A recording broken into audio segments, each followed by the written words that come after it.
Quand je pense à la fête des mères, je pense d'abord à celle qui m'a enfantée, portée au creux de son ventre pendant des mois, sacrifiant pendant un bref moment son corps, son temps et une partie de sa liberté.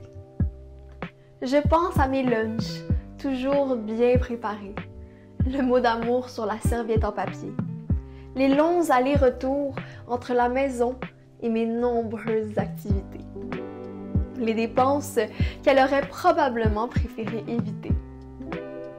Mais être mère, souvent, c'est plus qu'un titre. Et parfois, c'est un combat. Quand je pense à la fête des mères, je pense à toutes celles qui consacrent leur vie à promettre à leurs petits un avenir meilleur. À celles qui portent la lourde tâche d'élever un enfant seul. Je pense aussi aux femmes immigrantes qui doivent travailler de trop longues heures, au son des machines, sous les cris des bambins, à l'odeur d'eau de javel, parce que leur diplôme n'a ici plus aucune valeur, mais qui se lèvent jour après jour avec la certitude que leur sacrifice en valent la peine. Quand je pense à la fête des mères, je pense à ces mères en Argentine qui tous les jeudis depuis 1977 manifestent silencieusement, espérant que le gouvernement fasse enfin quelque chose pour retrouver leurs enfants. On les appelle les mères de la place de Mai, et elles ne sont pas seules. Je pense à toutes ces mères aux États-Unis qui luttent pour un meilleur contrôle des armes à feu. Elles qui rêvent d'un pays où les fusils ne seraient pas un jeu. Je pense aux grands-mamans autochtones, leurs mains fripées, leurs dos courbés, à force d'être seules à transmettre à leur communauté de demain une langue sinon oubliée.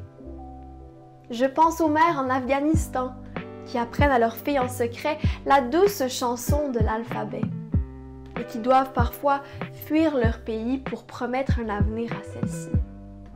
Je pense aussi aux mères qui trouvent ça difficile, qui luttent à leur façon, dans le confort de leur salon, entre fatigue, couches et biberons. Je pense aux Québécoises de mer ou front dont le but est de laisser à leur descendance une planète plus verte, plus saine, plus vivante, une planète d'abondance.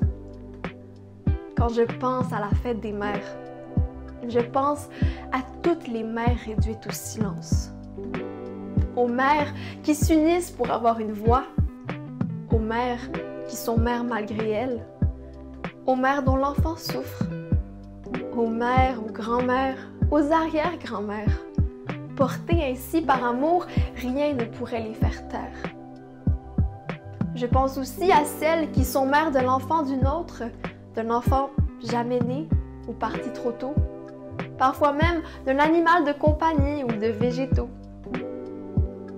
Alors, quel que soit leur statut, leur histoire, leur combat, qu'elles aient eu à tout sacrifier ou simplement de l'amour à donner, qu'elles soient grandes, petites, claires ou foncées, quand je pense à la fête des mères, il n'y en a pas une que je vais oublier.